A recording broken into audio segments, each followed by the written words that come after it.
Today's practice is for the upper back and shoulders. It is just 15 minutes. It is all on the floor. You don't need any props, but if you have a block, it could be helpful. Hope you enjoy. We're going to start in a comfortable seated position. Remember, it doesn't have to be Sukhasana, cross-legged position. If you're more comfortable sitting with one or both legs out in front or simply sitting in a chair, go ahead and find yourself in that comfortable place. And when you're ready, we'll close our eyes. And we always start by closing our eyes and kind of distancing ourselves from the busyness of our day. Taking a moment to notice how we are feeling today. Not only in the mind, but also in the body. Is there any place that needs a little extra love and attention? Can you bring your focus inward and notice your breathing? And just allow yourself to slow down a tiny bit. We are going to do a little breath practice. Remember, breath practice is always optional. We're going to breathe in through the nose and out through the mouth. In through the nose for a count of 4, 3, 2, 1. Out through the mouth for a count of 6, 5, 4, 3, 2, 1. And again, in through the nose, 4, 3, 2, 1. Out through the mouth, 6, 5, 4, 3, 2, 1. One more time, in through the nose, 4, 3, 2, 1. Out through the mouth, 6, 5, 4, 3, 2, 1. If you haven't already, let's go ahead and open our eyes. We are going to come into a seat, if you're not already there, cross-legged, and we're going to sit tall, and we're going to do a little cat and cow. So start with the hands on the knees or the thighs, and we'll just bring our heart forward, lift the chin a little bit away from the chest. Think about space across the front of your body, from shoulder tip to shoulder tip. Think about both sit bones on the floor. And then we're going to round that spine. As we do that, we'll tuck the chin into the back. And we can think about rolling towards the back of the pelvis, pulling the belly in just a little bit. And so you can use your hands on your thighs to keep you from feeling like you're going to fall all the way back. And moving through these two poses, inhaling, heart forward, shoulder blades towards each other on the back body. Exhaling, space comes into the back body. Tuck your chin round the spine. One more in each direction. And then we'll come to a nice tall seat. We're going to roll our shoulders up, back and down. Roll the shoulders together, back and forward. And just give yourself a little wiggle. We're going to come into a seated twist. So we're going to place our right hand on our left leg. We're going to turn toward the left. And we simply breathe. Then we're going to switch sides. So we'll take our left hand and put it on our right leg. We're turned towards the right, shoulders down, sit tall. And we're going to unwind and we're going to come onto all fours or quadruped position. If it feels uncomfortable for you to be standing on your knees like this, towel under the knees, blanket under the knees is a wonderful option. If it feels uncomfortable for your hands to be underneath your shoulders, option is to bring your hands to a block. Option is to make knuckles with the hands, or you can put that towel underneath your hands. We are going to go back to that cat and cow, starting with cow. So lowering the belly, lowering the heart, lifting the chin away from the chest. Feel like you're lengthening the front body from the chin to the top of the pubic bone. And then the hands into the floor. We're going to pull the belly up and in. We're going to really curve the spine up towards the sky. As you do that, tuck your chin towards your chest. Moving from there into cow, we lower the belly, we lower the heart, we lift the chin away from the heart, we take our tailbone and roll it up away from the back of the knees. And we're going to move back and forth in between these two poses. And you're welcome to add on. So we could find ourselves moving forward and back a little bit. We could find ourselves kind of doing a barrel roll, whatever feels best for your body. depending on how the back and the shoulders are feeling. Next, we are going to find our child's pose. So that could involve the knees coming wide, the toes coming together, sitting on the heels and letting the belly drape towards the floor, the hands forward. If child's pose is not a comfort for you, you can stay in cat and cow. Another option is to place a couple blankets or a folded over pillow or two underneath the chest to bring you up a little higher. Another option is to bring it in between the hips and the feet. Hands can be forward, hands can be alongside the body. What is going to make you feel most comfortable with your back today?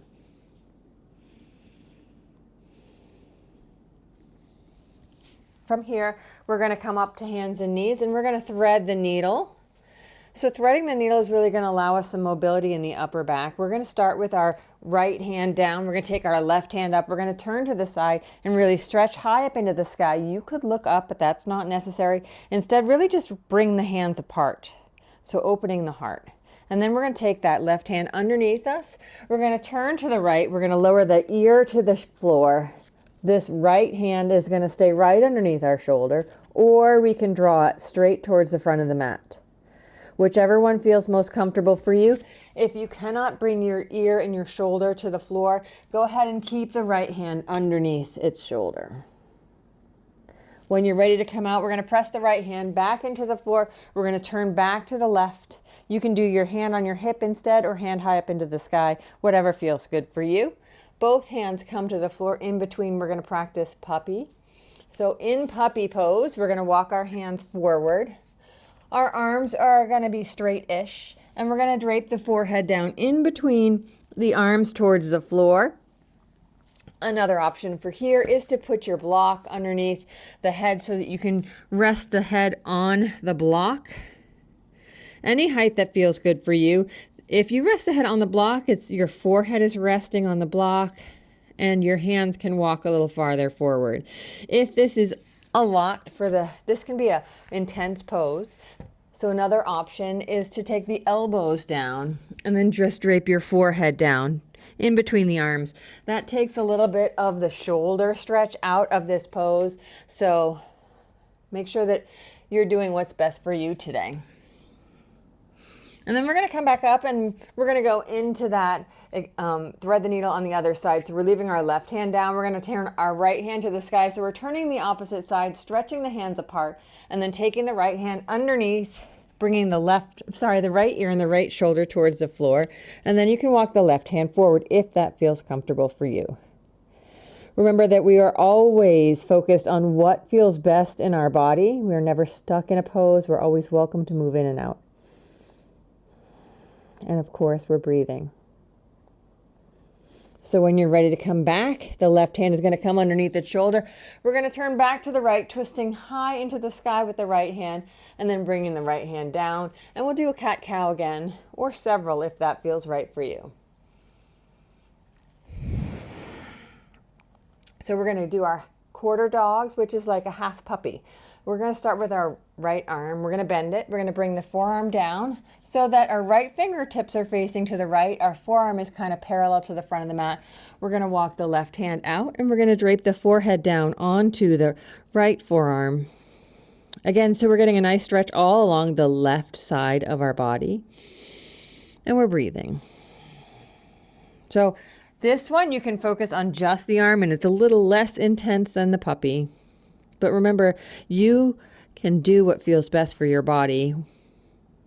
When you're ready to come out, we'll put the left hand underneath the shoulder, put the right hand underneath the shoulder, and we'll switch to the sides. So now it's the left arm that comes down, the left fingertips face right, the forearm is parallel to the front of the mat, and the right hand stretches forward, draping the forehead down towards the left arm, and really just stretching into the right side of your body, from the hip to the shoulder to the fingertips. And breathing.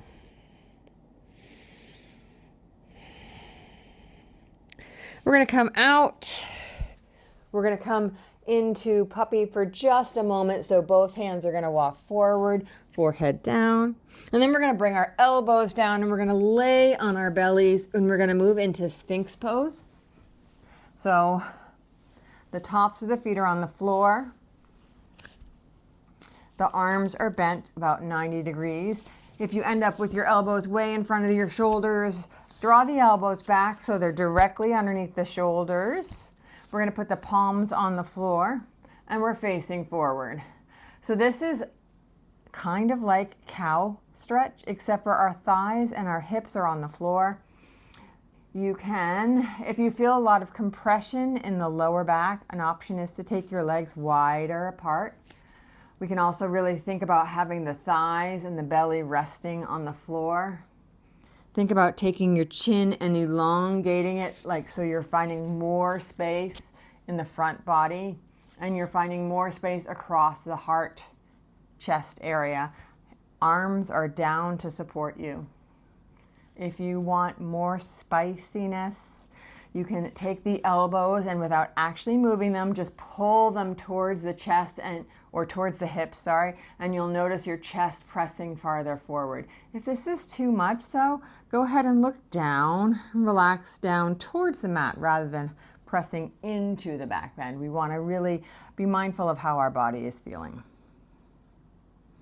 Option from here is to come back to cat-cow or maybe try a downward dog. I'll lead you through downward dog. So we're going to come back to hands and knees. Find yourself in the center of your mat. We're going to walk the hands just a little bit forward from the shoulders. We're going to flex our feet. We want our knees about hip distance apart, and we're going to send the hips towards the heels, then lift the knees up off the mat, and then draw the heels down towards the mat, tucking your head so that you're looking towards your legs. And then press into the hands so that you can lift your hips a little higher. We're working on really lengthening the spine. Your legs do not have to be straight. Your knees can be very bent in downward dog. We can also pedal those legs out. It's whatever feels best for us here. And then from here, we're going to come back down to hands and knees, and we're going to shift our weight to one side and put our legs out in front. And this time we're going to put one leg out and one leg in. Good. And we're finding a nice side stretch. So we're going to put our right leg out. We're going to put our left foot on the inside of the right leg. We're going to put our right hand just gently down towards the floor. If the elbow comes down, great. If it doesn't come down, that's okay too. We're taking our shoulder and moving it towards the leg. So we're doing a side stretch. Your left hand can be here on your hip. Your left hand can be up in the sky. Your left hand can be over your ear, reaching for your toe. And really think about heart to the side rather than heart facing the leg. So we're stretching this entire side body. Make sure your head feels comfortable. And when you're ready to come up, we'll just switch sides. So we're going to leave the legs exactly the same. We're going to put our left hand down. We're going to stretch our right hand up. Good. And coming up to center, we'll lean back. In between the sides, we're just going to let both legs sway. And we'll do the other side. Putting the left leg out, putting the right leg in. And then we're going to go ahead and bring our left hand inside the leg, palm up. And we're going to keep both sit bones on the floor, and we're going to stretch over towards the straight-ish leg. The knee can be bent. And then you can take this top arm and stretch it up into the sky. You can stretch it overhead and towards the toes.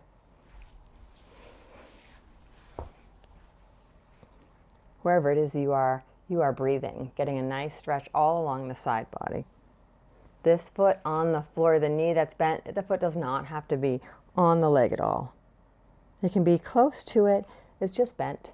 We're going to rise up and we're just going to switch to the other side, stretching over to the other side.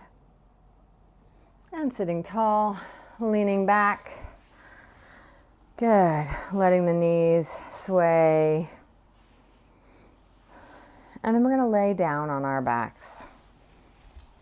So, find your way slowly onto your back, knees into chest. Now you can rock side to side on your back. You can stay still, whatever feels best for you. And when you're ready, we'll just come onto one side. And then we can lay here for Shavasana. We can sit up, or we can go ahead and lay all the way down on our backs. whichever one feels best for you. We're just going to take about a minute of stillness. So go ahead and close your eyes. Soften the face and the jaw. Notice the breath. Feel the breath flowing from the tips of your toes up into your legs, your calves, your knees, your hips, up the back body, and over top the shoulders and down the front body. And then all the way up through the center of your body into your head, to the top of the head, and then flow back down. All the while breathing easily, just feeling the energy moving around the body. If there's anything you need to let go, breathe it out, let it go.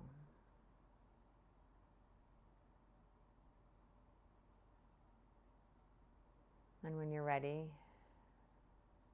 slowly, we're going to open our eyes. Take your time to come back to a seat or come into a seat. In our seat, just take a moment to notice how you're feeling now. Thank you so much for practicing with me. Namaste.